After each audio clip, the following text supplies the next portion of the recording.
La Semaine Sainte, et plus particulièrement le Triduum pascal, sont au cœur de l'année liturgique.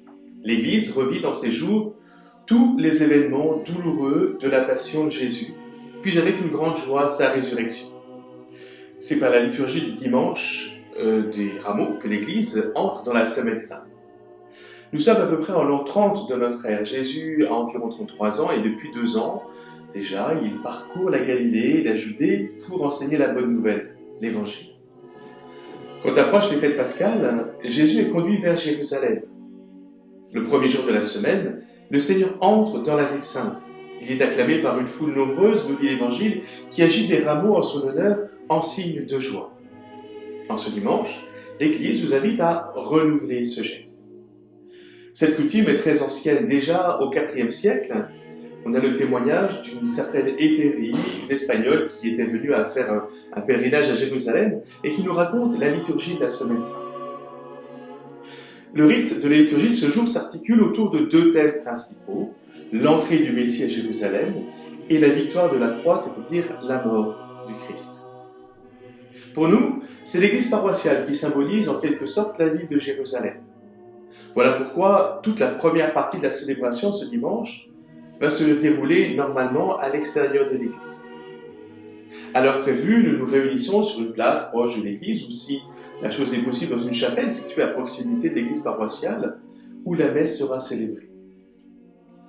L'usage de donner des rameaux à tous les fidèles participant à la messe est très ancien. Le célébrant, entouré de ses acolytes, le porte-croix et les thuriféraires marchant en tête, font son entrée. Ils portent des ornements rouges, soit la chape pour la bénédiction et la procession des rameaux, soit ils portent déjà la chasuble.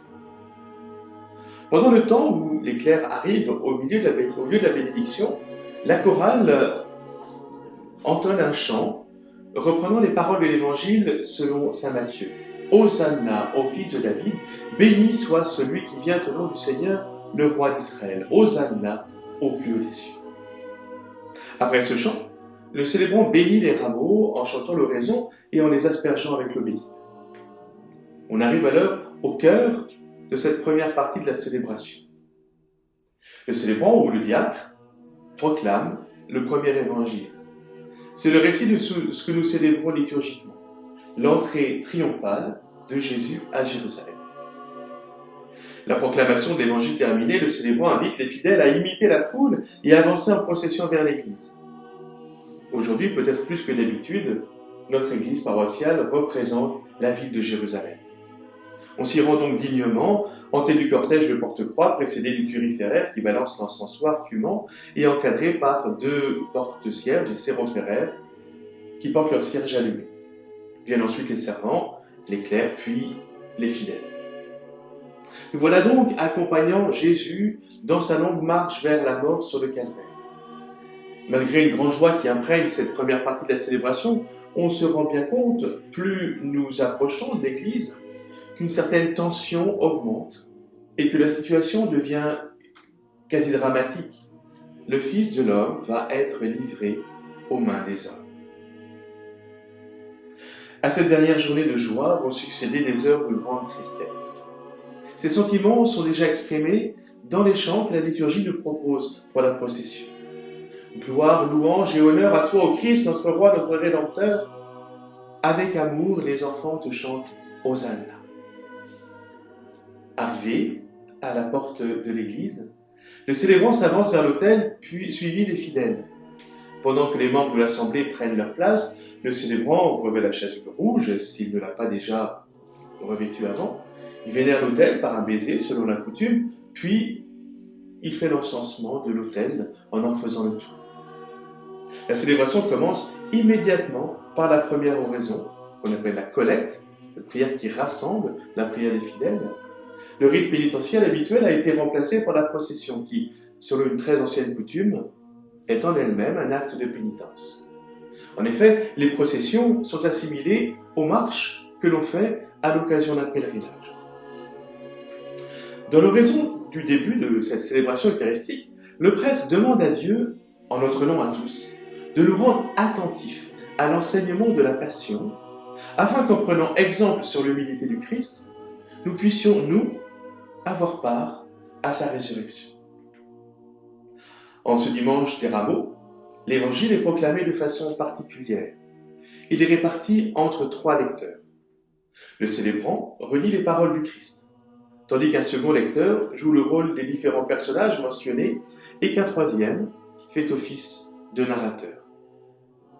Pendant la lecture de la Passion, le narrateur annonce avec gravité la mort du Christ.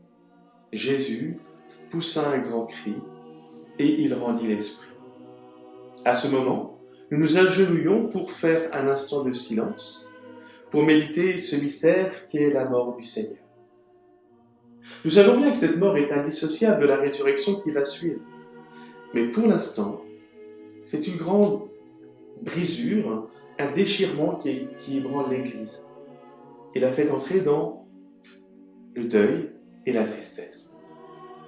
Si nous marchons vers la clarté de la résurrection, pour le moment, tout baigne encore dans l'ombre de la mort et c'est véritablement le silence qui s'impose. Après la lecture de la Passion, la messe se poursuit selon le rite habituel par la profession de foi, l'offertoire, la consécration et la communion. L'antienne de la communion du jour du dimanche des Rameaux est très brève. Elle met en valeur l'obéissance du Christ. Père, si cette coupe ne peut passer sans que je la boive, que ta volonté soit faite. C'est la grande leçon que nous pouvons tirer de cette messe. Faire la volonté de Dieu chaque jour de notre vie.